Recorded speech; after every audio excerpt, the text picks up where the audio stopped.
अस्सलाम वालेकुम वरहमतुल्लाह। इस वीडियो में हम मल्टीपल चॉइस क्वेश्चंस पढ़ेंगे 10th क्लास चैप्टर 10 के और एक्सरसाइज के शॉर्ट क्वेश्चन।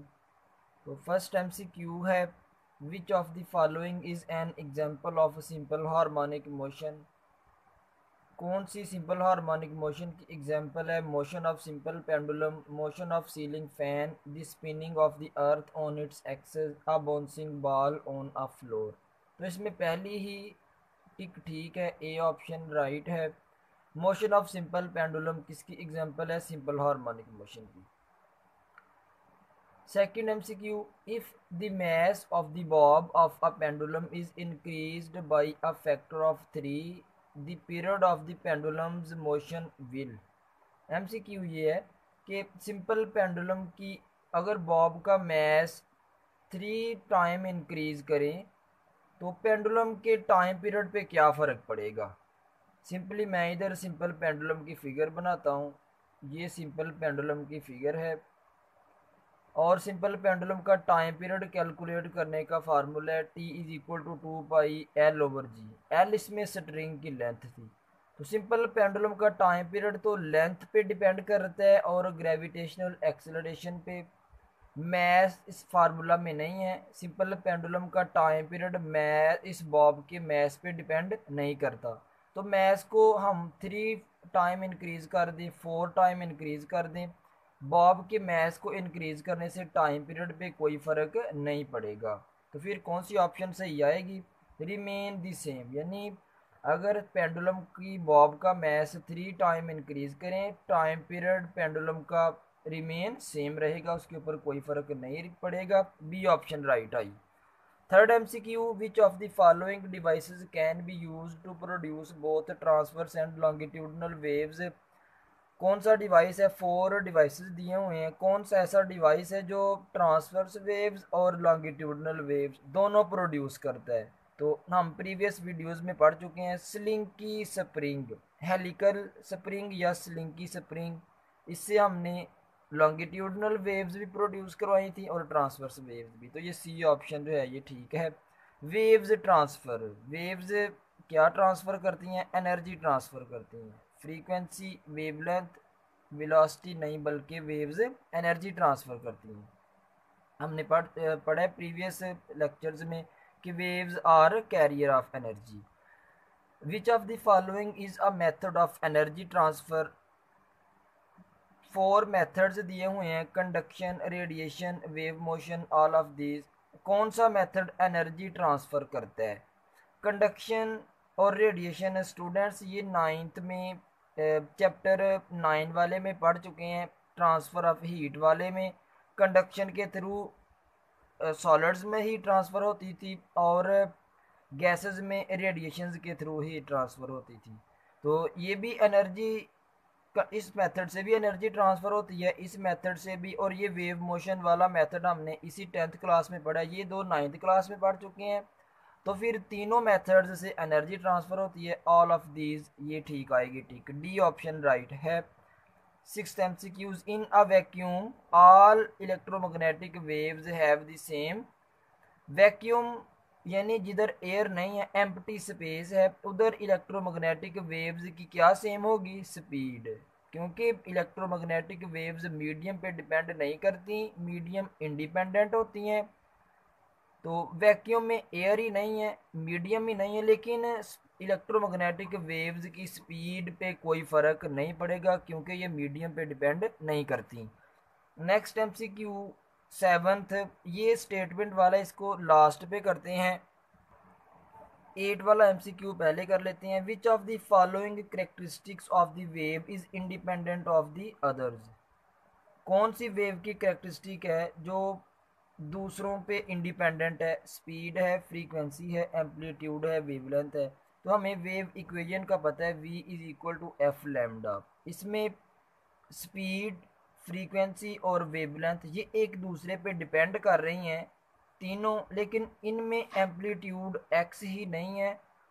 इससे पता चला कि कौन सी करेक्टरिस्टिक है वेव की जो इंडिपेंडेंट है? एम्पलीट्यूड, क्योंकि एम्पलीट्यूड वेव इक्वेशन के फार्मूला में नहीं आता। तो सी ऑप्शन ठीक है।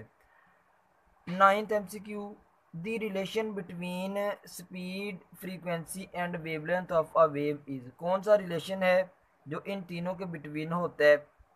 तो option V F is equal to lambda A है, B V is equal to F lambda. तो ये बी ऑप्शन राइट आएगी क्योंकि यही वेव इक्वेशन है, V is equal to F lambda.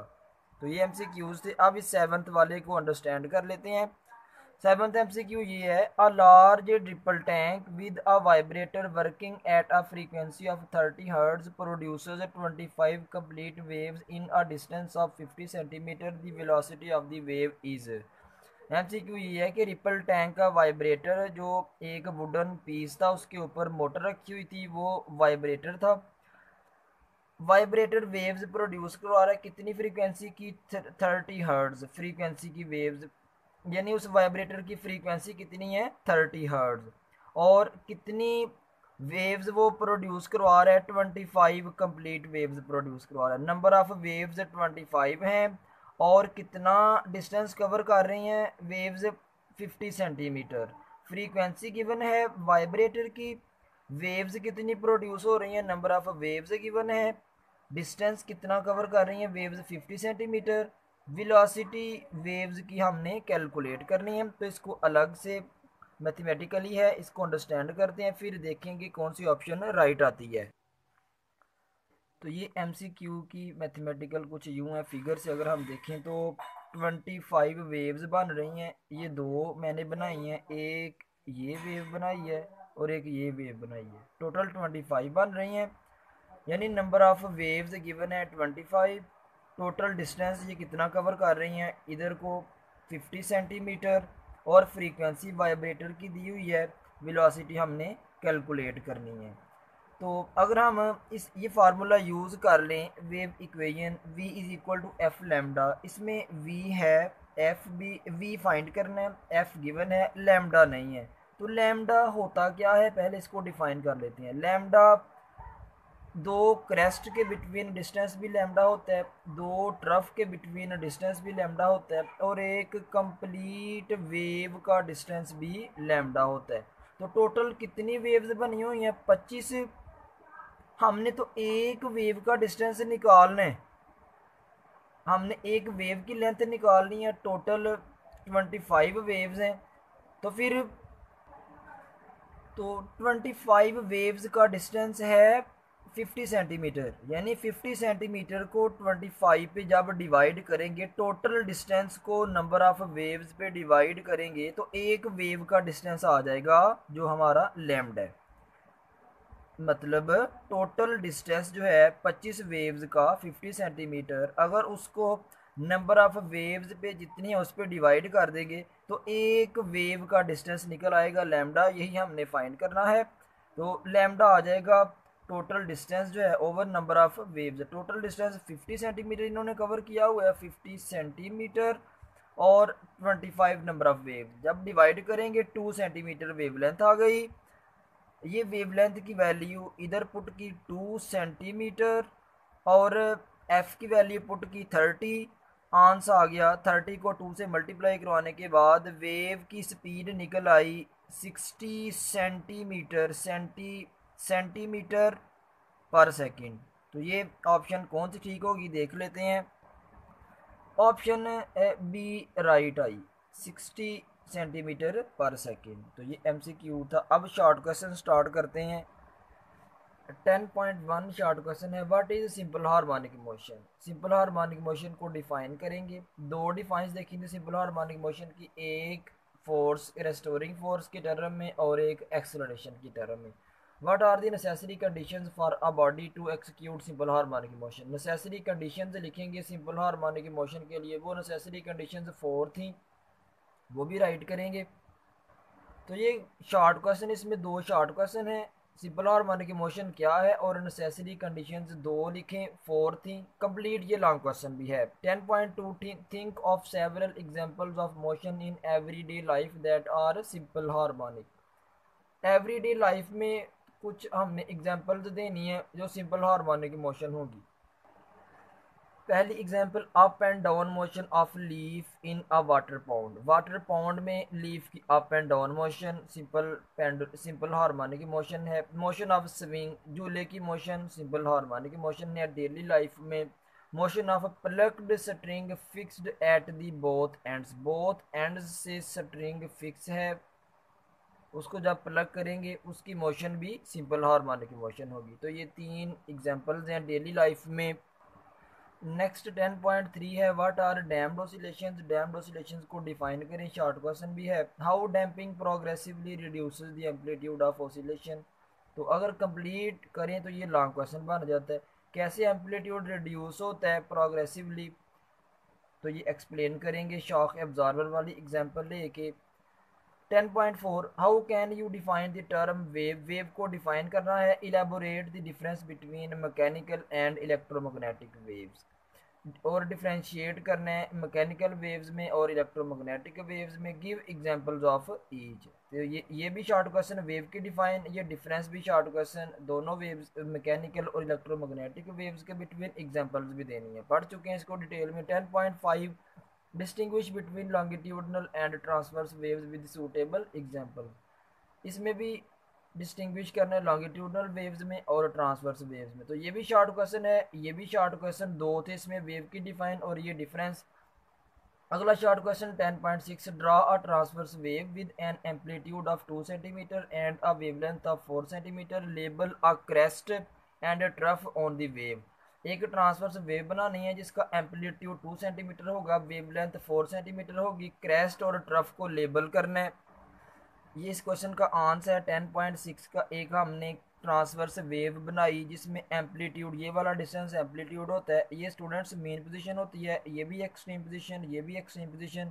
तो मेन पोजीशन से मैक्सिमम डिस्प्लेसमेंट इसको एम्पलीट्यूड कहते हैं। एम्पलीट्यूड 2 सेंटीमीटर लिया और वेवलेंथ कितनी ली, 4 सेंटीमीटर। आप स्केल से ड्रा कर सकते हैं आराम से। स्केल के ऊपर 4 सेंटीमीटर इधर को ड्रा करें, इसकी लेंथ वेवलेंथ 4 सेंटीमीटर और एम्पलीट्यूड 2 सेंटीमीटर लें, फिर आपने इस तरह बनानी है। तो ये क्वेश्चन का आंसर है।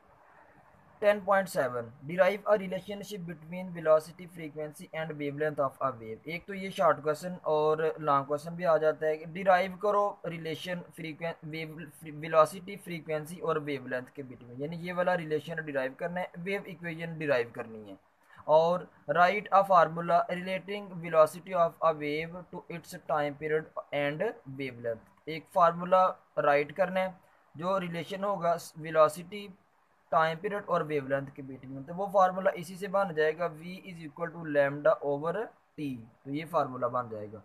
नेक्स्ट 10.8 है, waves are the means of energy transfer without transfer of matter. Waves energy transfer करती हैं, मैटर को ट्रांसफर नहीं करती। जस्टिफाई करना है दिस स्टेटमेंट को with the help of a simple experiment. तो कौन सा एक्सपेरिमेंट लिखेंगे, तो उस क्वेश्चन का आंसर ये waves as a carrier of energy, इसको एक्सप्लेन करेंगे। और इसके बाद ये एक्सपेरिमेंट है एक्टिविटी 10.3, इसको कंप्लीट को राइट कर देना है, यही प्रूव करने के लिए कि वेव्स एनर्जी ट्रांसफ़र करती हैं विदाउट ट्रांसफरिंग मैटर। तो ये प्रूव हो जाएगा लॉन्ग क्वेश्चन हमारा।